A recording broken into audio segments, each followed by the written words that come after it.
Hello and thank you for joining us at xan.com. For this Forex Preview video, we'll be looking at the Bank of Canada policy meeting coming up on Wednesday. The Canadian economy, of course, is doing fine, at least according to the latest economic indicators. But there's growing speculation that Bank of Canada officials might deliver a smaller 25 basis points hike at this gathering. I'm Christina Marujos. Joining me today is our senior investment analyst, Haralambos Pissouros. Haralambos, Bank of Canada officials have signaled that they are getting closer to concluding their tightening cycle, but a larger 50 basis points rate hike cannot be completely ruled out either this week.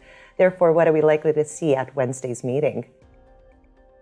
Hello, Christina. Yes, indeed. Since the prior meeting data has been suggesting that the economy is doing fine, it grew by much more than expected in the third quarter. Headline inflation stayed elevated at 6.9% year over year in October, with most underlying metrics accelerating, while just this Friday, the unemployment rate for November ticked down to 5.2% from 5.3%. It is also worth mentioning that since September, the Canadian economy added 139.5 thousand jobs after losing 113.5 thousand during the summer months.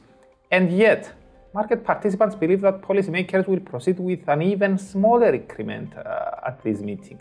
They are assigning a 73% chance for a 25 basis points hike, with the remaining 27% pointing to 50 basis points.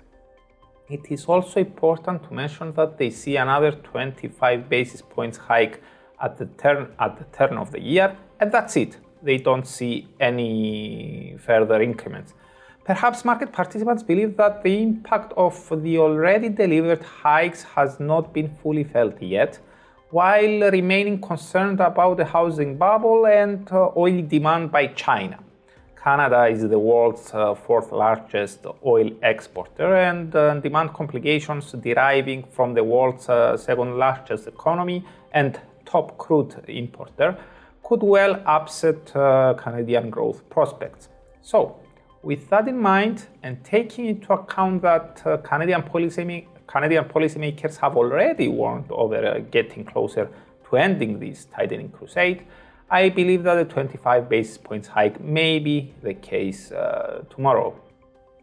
And now turning to the Canadian dollar, what could the market reaction be in the Loonie after the Bank of Canada meeting? Now, in case the bank indeed proceeds with a smaller 25 basis points hike, the Canadian dollar is unlikely to slide much, as this is the most likely outcome according to market pricing.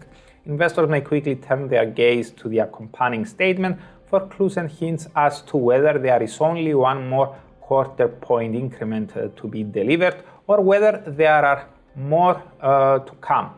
If officials are not ready to end this tightening cycle at the January gathering, the Loonie may strengthen, even if we get the 25 basis points hike. Now, for the currency to come under decent selling pressure, the bank may need to confirm the market narrative of only one more quarter point hike after the one delivered tomorrow. USDCAD could break above the high of November 29th at 1.3650 and perhaps test the 138.10 barrier marked by the high of November 3rd. If that barrier breaks as well, then the next resistance to have in mind may be the peak of October 13th at 139.80. Now, in case officials decide that another 50 basis points hike is appropriate, this will be a surprise, a relative surprise for the market, and the Loonie may strengthen notably. USDCAD could slide all the way down to the 133.90 support zone, the break of which could carry extensions towards the 132.30 area, which acted as a temporary floor between November 11th and 16th. Haralambos, thanks so much. This was a Forex Preview on the Bank of Canada policy meeting on Wednesday here at xan.com.